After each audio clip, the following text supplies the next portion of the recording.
Emily sneered at me after I announced my resignation, and I responded by maintaining a silent, steady gaze. Our conversation had revolved around the company's decision to cut labor costs, with particular disdain aimed at those supposedly exploiting overtime pay. Tom, too, seemed to relish the notion of trimming expenses. A week later, my phone incessantly rang with calls from the company. Upon answering, the president inquired sharply, "Who exactly are you?" I couldn't help but scoff mockingly at the president's question. In response, I introduced myself as Lily Johnson, a 59-year-old employee with 37 years of dedicated service since my college graduation. I explained our company's role in providing administrative services, particularly catering to busy company presidents handling clerical work. Specializing in tax-related matters, I proudly managed 45 clients, a responsibility that had grown overwhelming despite the assistance of a part-timer. Despite the challenges, I couldn't show any sign of weakness. Our clients were long-standing relationships, and their adversities fueled my determination. Today, as I sat in front of my computer, the relentless harassment from Tom and Emily weighed heavily on my mind. Tom, 7 years my junior and now the head of the tax department, had drastically changed his demeanor 3 months ago upon promotion. His once polite tone was replaced with condescension and complaints, making every interaction a struggle. Even when I countered, he remained unfazed, instructing me to consult a manual for guidance and warning against unnecessary actions. Emily, Tom's assistant, joined in the harassment, criticizing my efficiency and mocking my rank and file status. Despite being the first to decline a promotion to department head, a fact unknown to Tom and Emily, I committed to completing my regular duties. Their harassment persisted, with Tom accusing me of increasing overtime, branding it a waste. Emily echoed his sentiment, sighing as she claimed my constant overtime was dragging down the entire tax department's performance. The recent cause of my overtime was Tom unexpectedly leaving a month's worth of client files on my desk to be filed by the end of the month after work. My face drained of color as I glanced at the files before me. "Wait, these all have deadlines this month, right?" I uttered in confusion. However, before I could grasp the gravity of the situation, Tom was already packing up his desk, completely uninterested in addressing my concerns. "I'm heading out. Take care with that," he casually remarked as he swiftly left the office, leaving me with a pile of urgent tasks.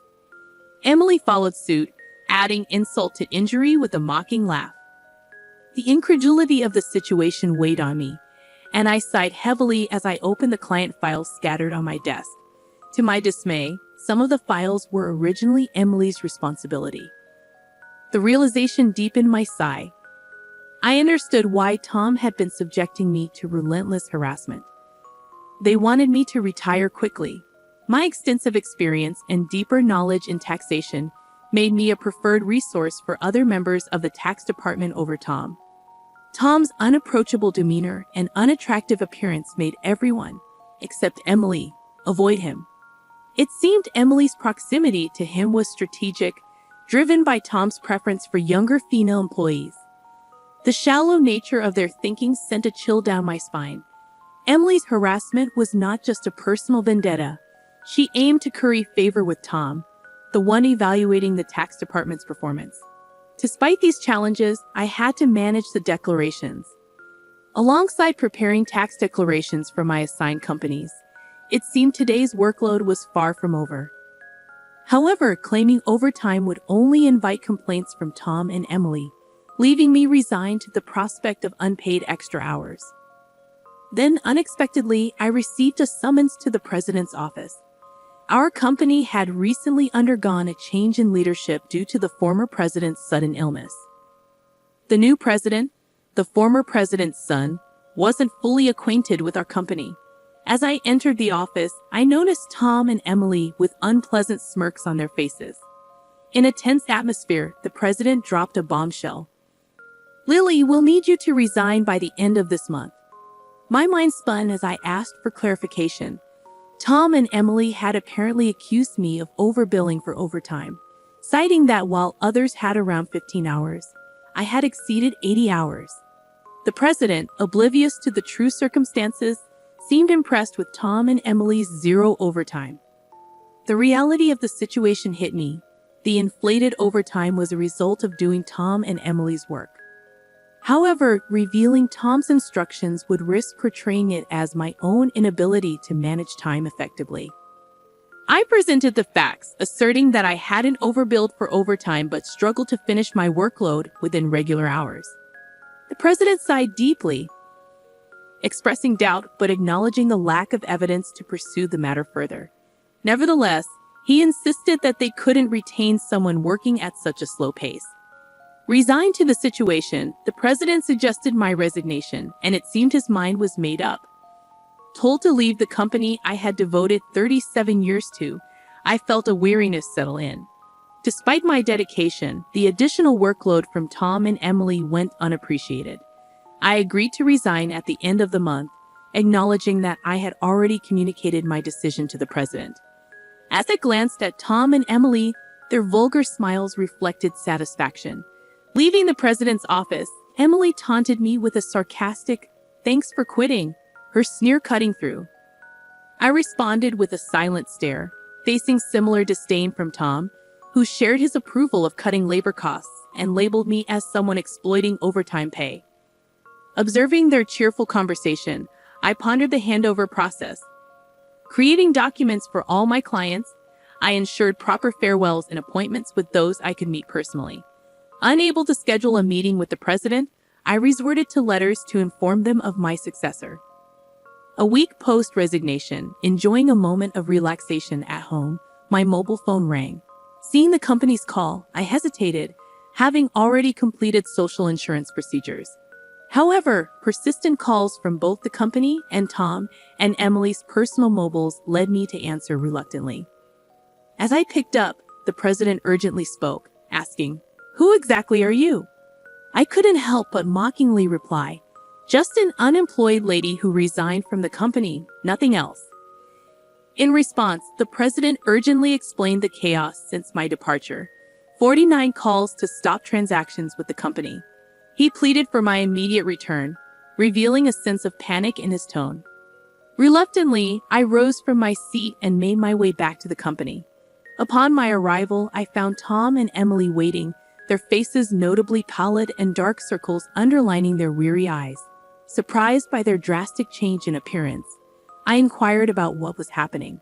Tom glared at me and revealed, "Since you left, we've been bombarded with calls to stop transactions, not just from your clients but also from prospective companies we were planning to introduce."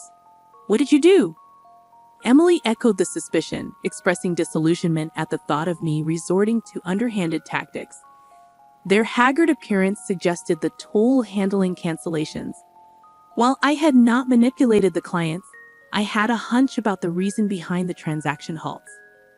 Considering the inevitability of cancellations, I mumbled my thoughts aloud. Tom, however, accused me outright, insisting I had orchestrated something. He demanded I go to the president's office immediately, forcefully escorting me there. Upon entering the president's office with Tom and Emily, the president greeted me with a direct look in his eyes. Tom declared, "President, I brought her," with an air of authority, while Emily hurriedly followed suit. Ignoring their accusatory tone, the president questioned me about the abrupt halt in transactions after my departure. I took a deep breath and explained, "Our clients don't need us to manage their taxes. There are tax accounting firms that offer cheaper services. They continue with us because of me."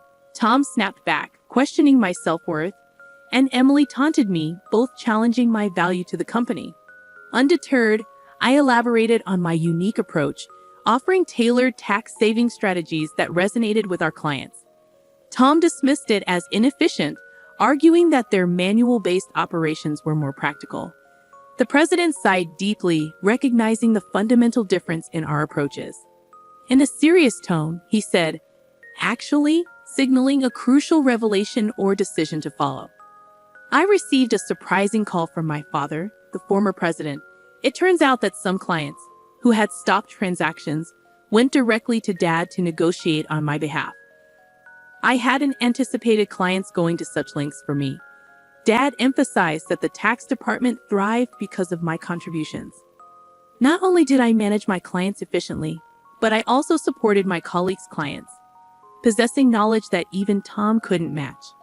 Dad disclosed that if I hadn't declined the promotion, I would have held a higher position than a department head by now. The current president expressed regret with a pained expression. Emily appeared shocked, probably grappling with the idea that I could have been her superior. The president apologized for making me resign initially and asked if I would consider revoking my resignation. According to Dad, I was indispensable to the company. While I appreciated the change in the president's perspective, I hesitated to accept. Tom interrupted our conversation, visibly upset, and protested the president's decision, questioning why I was chosen over him. Emily echoed his sentiments, praising Tom's leadership and expressing disbelief at the preference for me. The president then sternly addressed them, revealing that since my resignation, numerous complaints had been received from the tax department, suggesting they had been shifting their workload onto others.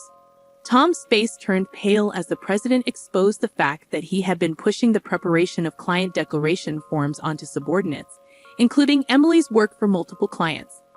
The president pointed out the irony, considering Tom had accused me of being a salary thief.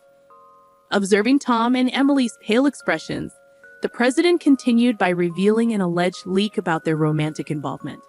Tom struggled to defend himself, claiming he was merely mentoring Emily as her superior. However, the president produced receipts from the accounting department, indicating dining expenses filed by Tom. Confronted with evidence, Tom, sweating profusely, was unable to provide a convincing explanation. Emily, too, turned ghostly pale as the president accused them of neglecting their duties, inflating expense claims, and violating company policy by having an affair in the office while being married. In a calm and straightforward manner, the president declared the termination of their employment effective immediately. Tom and Emily tried to resist, promising to retract the receipt claims and pleading for their jobs. "I have a family," Tom desperately pleaded, attempting to reverse his termination.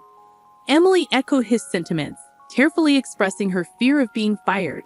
She promised to apologize to me and others for burdening them with work, realizing the gravity of the situation involving neglect of duties and an affair with a supervisor. Concerned about her reputation, she implored for a second chance. Sensing their desperation, I offered advice. "Why don't you stop resisting? It's undignified," I suggested. Tom glared at me, retorting, "Shut up. What would a single person like you understand?" I sighed, reminding him, "Tom, you were the one who got me fired. It's just karma. What goes around comes around. Why don't you take some responsibility and reflect a bit?"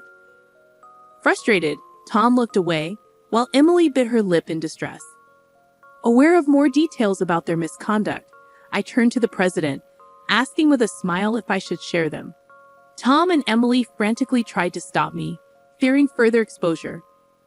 I issued an ultimatum, warning them that wrongdoings would eventually come to light, urging them to face reality before it worsened. At my words, both Tom and Emily collapsed to their knees, and the president decided to fire them on the spot. Later, I revealed more about their misdeeds, including Tom faking business trips to spend days with Emily and their insidious tactics of harassing disliked employees into quitting. Despite my attempts to help those employees, Tom and Emily's strategies were relentless. They repeatedly reprimanded and pressured employees out of my sight, often assigning sudden tasks with tight deadlines. The resigned employees had initially asked me to keep quiet, but since they were now happily working elsewhere, I decided it was time to speak up. The president, furious at my revelations, expressed anger about cutting Tom and Emily's final salary. He planned to thoroughly investigate past inflated expense claims. Tom, with tears in his eyes, begged the president not to cut his salary, fearing the impact on his family. As the truth unraveled, Tom's affair with Emily came to light, leading to Tom's divorce. The two now faced claims for compensation in the divorce lawsuit, marking the consequential aftermath of their actions. I became aware of the situation when Tom reached out to me, seeking assistance in persuading the president to reconsider their firing. Emily and Tom found themselves in dire straits, Despite their efforts, they struggled to secure new jobs in the tax industry. The industry's close-knit nature meant that word of their misdeeds spread rapidly, making potential employers hesitant to hire them. Desperate for income to cover divorce compensation and living expenses, they resorted to day labor at construction sites, a stark departure from their previous office roles. Emily would often call me in tears, pleading for help. "Lily, please help. I only wanted a better life, and I never truly liked Tom," she'd cry. However, I couldn't ignore the fact that their predicament was a consequence of their own actions. Many, including myself, had been impacted by their behavior. I reminded Emily that the consequences were a result of her choices. "You can't unring a bell," I told her firmly. Facing hardships was the consequence of her decisions. Emily's despair echoed through her protests. Despite her regrets, the outcome remained unchanged. As for me, I chose to distance myself from the chaos of the corporate world. Despite the president's pleas for my return, I declined. Once told to resign, I had no desire to return. Instead, I found solace in assisting at a friend's tax office, supplementing my income and enjoying a more relaxed lifestyle. In the future, I entertained the idea of starting my own office, where I could serve my clients without the constraints of corporate bureaucracy. In my own space, I could fully dedicate myself to my clients' needs. As a tax accountant, I aspired to be on equal footing with my clients, providing service without superiority. This marked the beginning of a new chapter in my life, one filled with excitement and opportunities to pursue what truly mattered to me. My second life had just begun, and I eagerly anticipated the journey ahead.